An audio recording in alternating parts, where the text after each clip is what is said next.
আচ্ছা সামনে গেলে দেখো বসো সামনে গেলে দেখো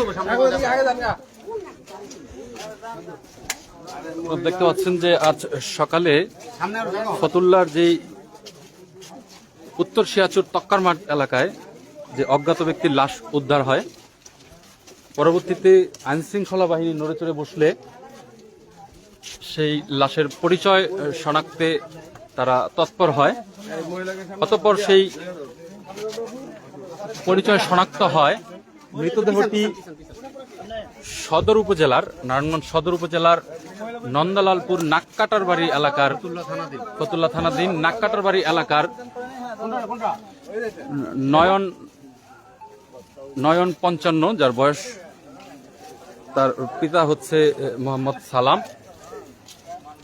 আপনারা দেখতে পাচ্ছেন যে সেই লাশের আসলে এমন বিভৎস ছিল যে তাকে কোনোভাবে শনাক্ত করা যাচ্ছিল না। পরবর্তীতে প্রযুক্তির ব্যবহার করে তার পরিচয় বের করা হয় এবং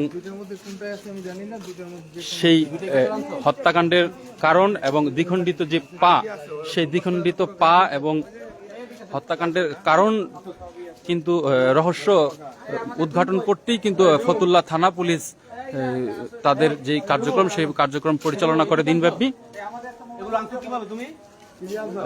তবে এই থানা পুলিশ কয়েক ঘন্টার মধ্যেই যে হত্যাকাণ্ডের কারণ এবং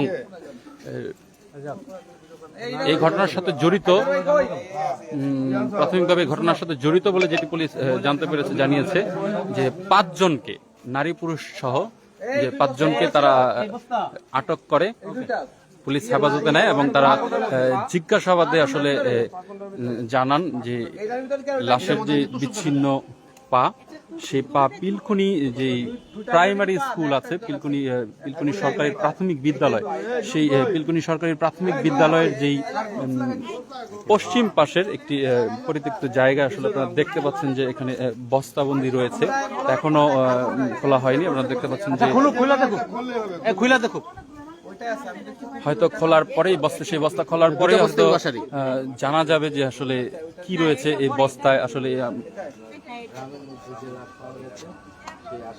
খুলে দেখো,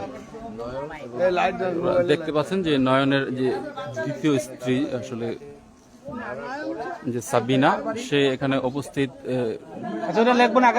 পুলিশ হেফাজতে রয়েছে। রেহান ভাই, আপনি একটু ঠিকানা লেখালাম চয়ন। আপনারা দেখতে পাচ্ছেন যে আসলে এই বস্তা এখন খোলা হবে।